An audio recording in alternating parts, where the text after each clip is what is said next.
So here we have a very typical scenario. You have Claire and three friends, all born on March 11th. Leslie is 5 years younger than Clara. Mike is 2 years younger than Clara. Thomas is 3 years older than Clara. And you just happen to know that the product of their ages is 61,136 greater than the sum of their ages. Because that's something you would know, but you wouldn't have the skills to ask them how old they actually are. Right? So this is a very typical thing that probably has come up in your life, 2-3 times a day. So obviously you would like to know how to solve something like this because it comes up so often in real life. Okay, what this question is really trying to get you to do, it's fabricating something really unrealistic. But the question is, can you take even this unrealistic situation and put it into an equation? So what we have here is 4 people. Everybody is being compared to Clara. So we're going to say Clara is X years old. So let's put everybody else. How old is Leslie compared to Clara? X minus 5. So these are all their ages. And then Thomas and Mike.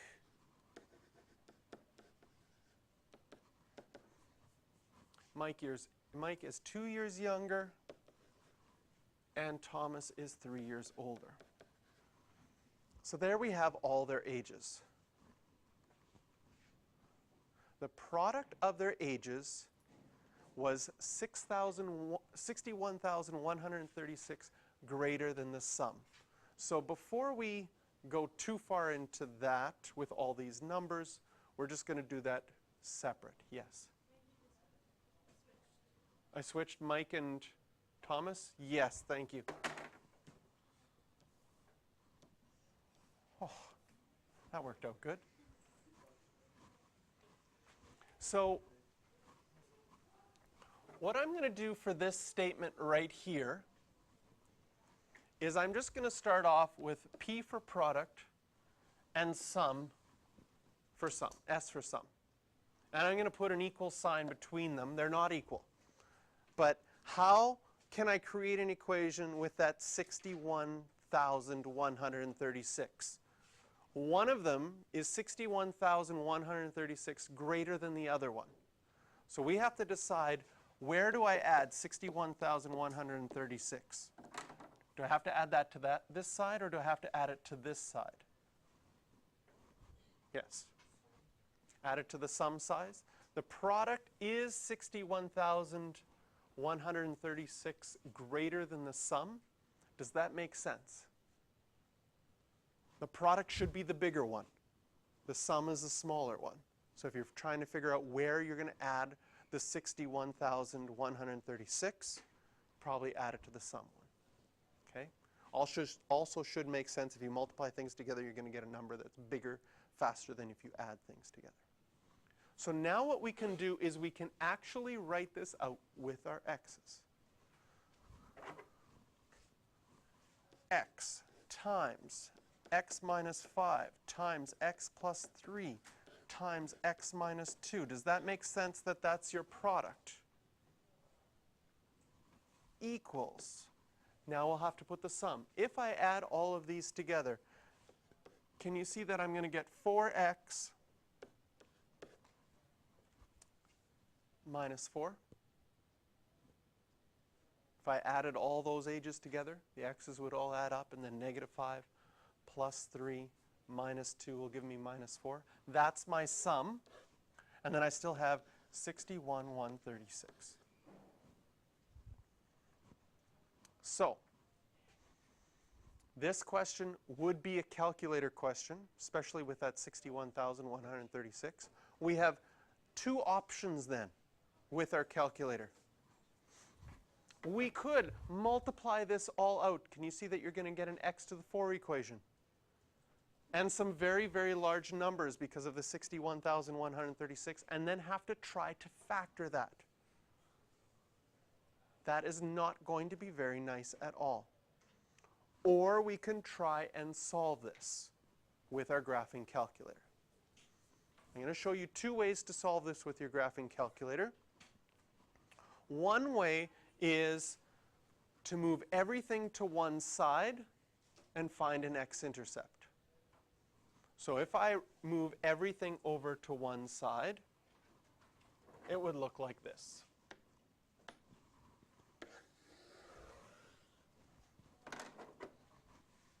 X plus 5. I'm not going to multiply this out. X plus 3, x minus 2.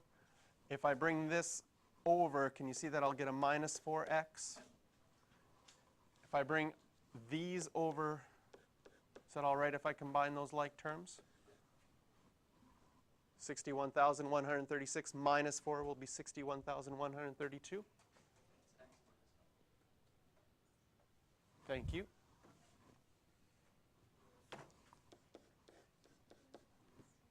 Okay?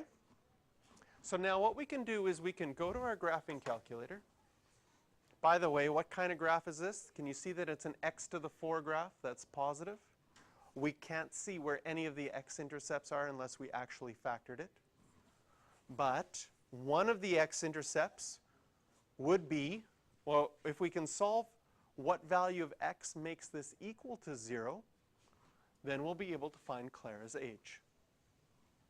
So we go to our graphing calculator, go to y equals, clear this out, x, bracket,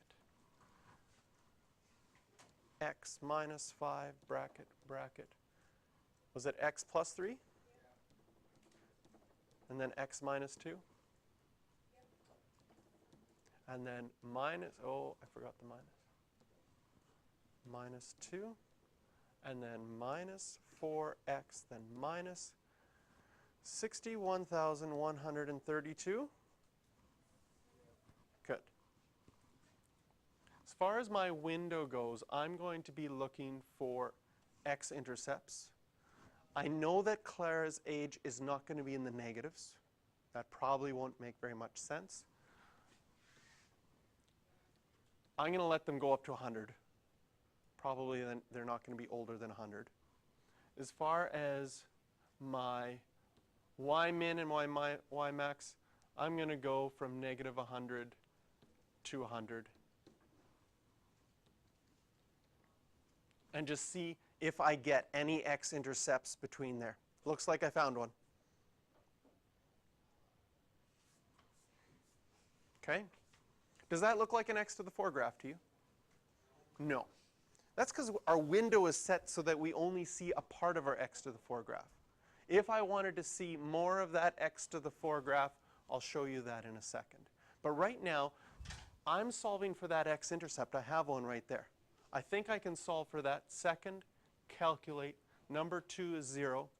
Left of this, I'm going to put 1. And to the right, I'm going to put 50 about halfway. Is there an x-intercept between 1 and 50? Yes, 17. Clara is 17 years old.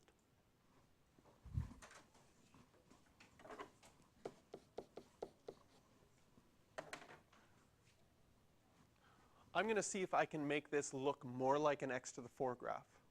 So I'm going to go to my zoom, and one of the things on my zoom is number 0, which is a zoom fit. I'm going to see what happens when I zoom fit this.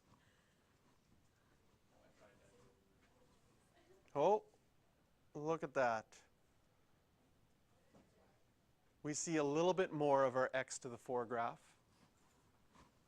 Maybe if I make my window go, that goes up, maybe I'll go down to negative 100.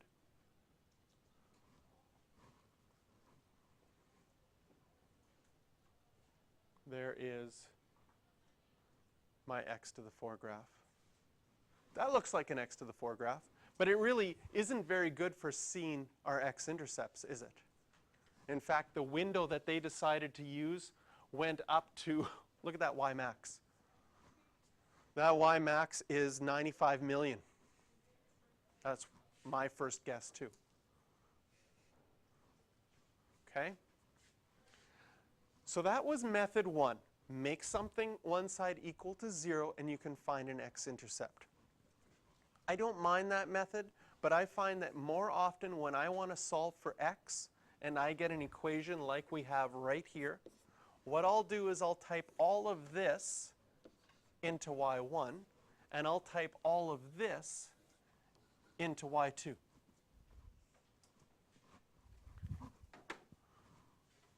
So I'm going to go back to my graphing calculator.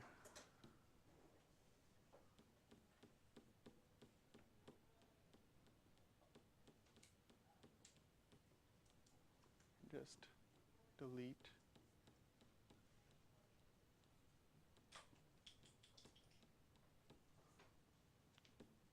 There's my expression in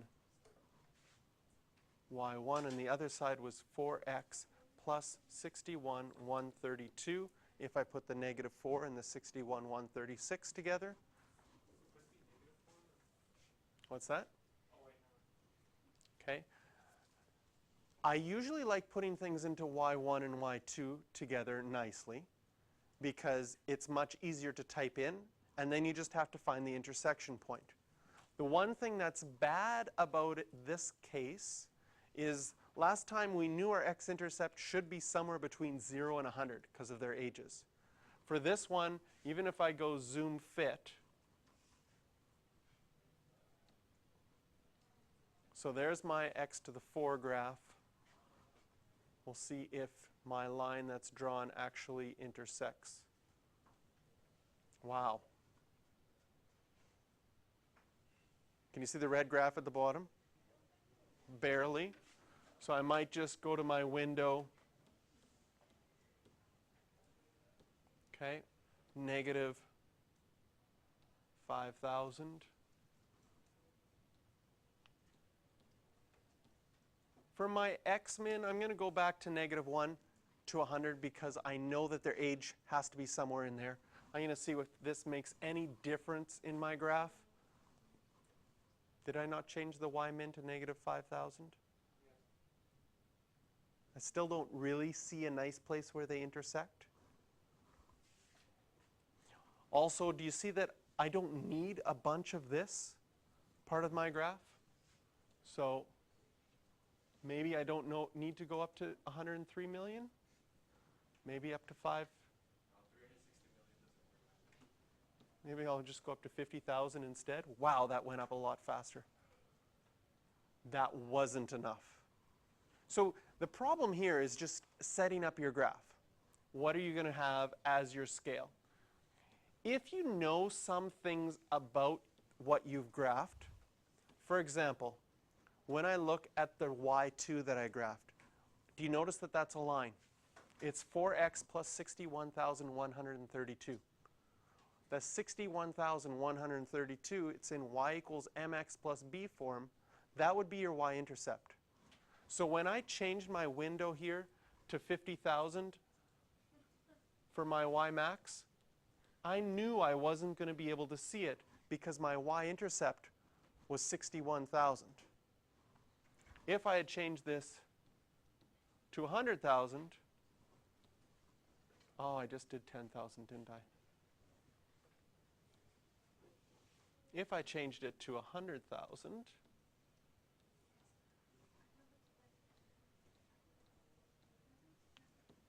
sure enough, we would see that red graph come out at about 61,000. Waiting for it. With a slope of 4. And now we can see where they intersect. If we go second, calculate 5 where they intersect, push enter 3 times as it jumps from first curve to second curve, and then to guess, it finds out 17 again is the place where their ages. So we can now answer this question in 2 different ways. In this case, maybe the x-intercept one was a nicer way than the intersection. I often like graphing it in y1 and y2 better.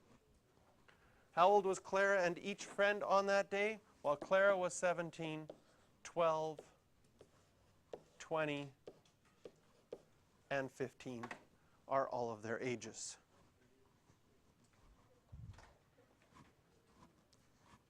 Okay, questions 7 and 8 are similar to this one.